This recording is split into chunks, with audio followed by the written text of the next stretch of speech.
ما تقریبا 20 سال میشه که در اداره کار میکنم، در پست‌های مختلف، سرطبابت، معاونیت صحت عامه، مشاور صحی، همچنان بر اساس حکم امارت اسلامی افغانستان و بر اساس حکم وزیر صاحب صحت عامه با مکتوب رسمی که در رسانه ها نشر شد ما مقرر شدیم و فعلا ما هم کیستف مؤسسه کف هستم که باعث رئیس شفاخانه تعیین شدیم مطابق معیارات یا سیوی ما که مطابق معیاراتشان بود در پروپوزال مؤسسه کف درج بوده و نظر به اون نمره گرفته و این قبول شده. ما کیستف مؤسسه کف هستم که دفتر محترم یونیسف این مسئله را بهتر میفهمند و جانب هم چون که بسیار زیاد تحت فشار قرار داشتم، ما از طرف حکومت امارت اسلامی و وزارت صحت عامه در پست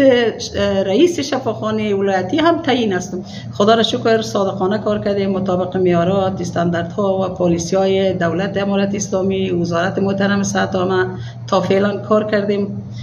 در بخش‌های مختلف مبارزات خود داشتیم علیه فساد، علیه بی‌عدالتی، علیه تمام مسائلی که با اصول، مقررات و قوانین امارت اسلامی برابر نیست. ما تا امروز با این مبارزه کردیم. مخصوصا در 2 سال اخیر که ما 5 تقدیرنامه دارم از جانب وزارت محترم صحت عامه، 2 تقدیرنامه از جانب مقام محترم ولایت که والی صاحب قبلی و والی صاحب فعلی مرا تقدیر کردن، همچنان از افسو و همچنان از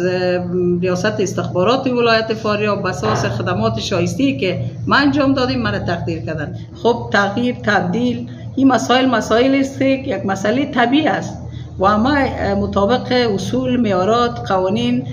همه چیزی که واقعا اگر اصولی قانونی باشه من قبول دارم، کدام اعتراضی ندارم. اما متاسفانه اینا با یک پرزه خطی آمدن از جانب مقام ولایت،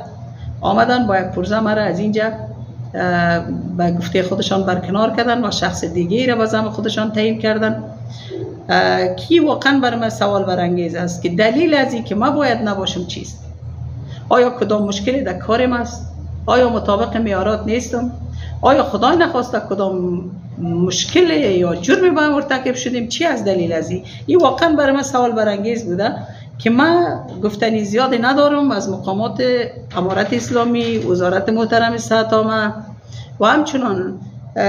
از تمام کسایی که در این مورد واقعا کار کردن و مسئولیت دارن. ما میخوایم که عدالت تامین شود و ما خواهان عدالت هستیم. ما یک جلسه داشتیم، مقصد جلسه مایی بودن یک شخصی به نام الحاج دکتر صاحب وحید الله نوید به اساس لزوم دید وزارت و تاییدی ولایت این شخص در شفاخانه ولایتی به حیث رئیس سرپرست شفاخانه مقرر شد و انشالله ما در کمترین وقت بسته به اعلان میمانیم. به اساس معیارات که باید یک رئیس داشته باشه، به اساس همون معیارات سی وی رو جمع کرده بود بعدا ما امتحان میگیریم. سرنوشت خانم آج رئیسه صاحب ای هستند که با اونا گزینه های دیگر ما پیشنهاد کردیم، انشالله به کمترین وقت او را در جای دیگر جابجا میکنیم که از جمله یک از گزینه هایی است که ما او را به حیث